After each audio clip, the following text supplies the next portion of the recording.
اسلام کی تاریخ کا ایک اور عظیم واقعہ جو ہوا وہ بھی دوران امامت ہی ہوا تھا کہ جب تحویل قبلہ ہوئی ہیں۔ مسلمان جب مکے میں تھے تو کعبے کو رک کر کے نماز پڑھتے تھے، مدینے گئے تو حکم ملا کہ بیت المقدس کو رک کر کے نماز پڑھیں۔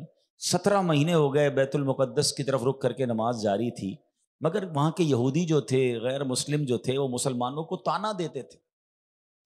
وہ کہتے تھے آپ تمہارے نبی دین تو نیا لائے ہیں، قبلہ ہمارا ہی ہے، اسی کی طرف رک کر کے آپ لوگ نماز پڑھتے ہیں۔ تو ان کا طعنہ دینا، جناب رسول اللہ کے دل کا غمگین ہونا، آپ کا بار بار آسمان کی طرف سر اٹھانا اور نماز جاری ہے، 4 رکعت والی نماز ہے اور وہ جگہ ہے مسجد قبلتین۔ جناب رسول اللہ صلی اللہ تعالیٰ علیہ وسلم نے نماز شروع فرما دی، 2 رکعتیں ہو چکی ہیں اور دوران نماز یہ وحی نازل ہوتی ہے، فَلَنُوَلِّيَنَّكَ قِبْلَةً تَرْضَاهَا، اے محبوب ہم اس طرف تمہیں پھیر دیں گے جس طرف تمہاری رضا ہے، اور پھر حکم ہوتا ہے کہ اپنا رخ کعبے کی طرف پھیر دو۔ دوران نماز جناب رسول اللہ صلی اللہ تعالیٰ علیہ وسلم نے اپنا رخ تبدیل کیا۔ آپ امام ہیں، ہم بھی نماز پڑھتے ہیں، نماز پڑھتے پڑھتے تھوڑی دایاں اور تھوڑا بایاں ہونا تو سمجھ آتا ہے، مگر جناب یہ کتنا بڑا فرق تھا۔ آپ یوں سمجھیے کہ اگر بیت المقدس کا رخ یوں تھا تو کعبے کا رخ اس طرف تھا، یعنی 180 ڈگری کا ٹرن اباؤٹ تھا۔ نبی پاک دوران نماز اپنے آپ کا اپنے رخ موڑا۔ اب صحابہ اکرام کی وفاداری، ان کی نبی پاک سے محبت دیکھیں، کسی نے کوئی سوال نہیں کیا کہ حضور یہ آپ نماز میں کیا کر رہے ہیں، ہمارا قبلہ تو اس طرف ہے۔ انہوں نے دیکھا رسول پاک نے رخ موڑا ہے، تمام صحابہ نے رخ موڑ دیا۔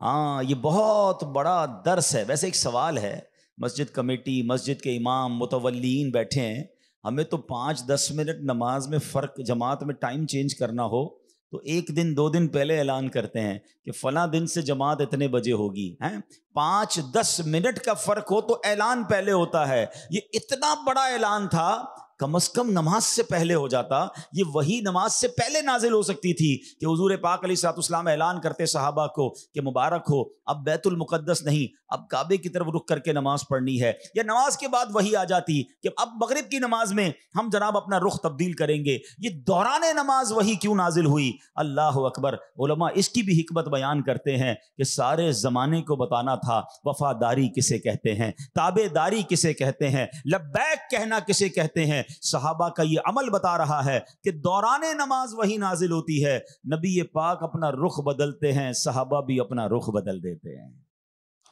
وہ لبیک کہنے والے تھے، وہ سوال کرنے والے نہیں، وہ لاجک ڈھونڈنے والے نہیں، انہیں معلوم تھا ارے بیت المقدس کی طرف بھی رخ کر کے انہوں نے ہی تو فرمایا تھا، اب انہوں نے رخ بدل لیا تو ہم بھی رخ بدل لیتے ہیں۔ سبحان اللہ۔ اور اللہ تبارک و تعالیٰ کی بارگاہ میں جناب رسول اللہ کا مقام کیسا ہے کہ آپ کی رضا کے لیے، آپ کی دل جوئی کے لیے مسلمانوں کا قبلہ بدل دیا گیا۔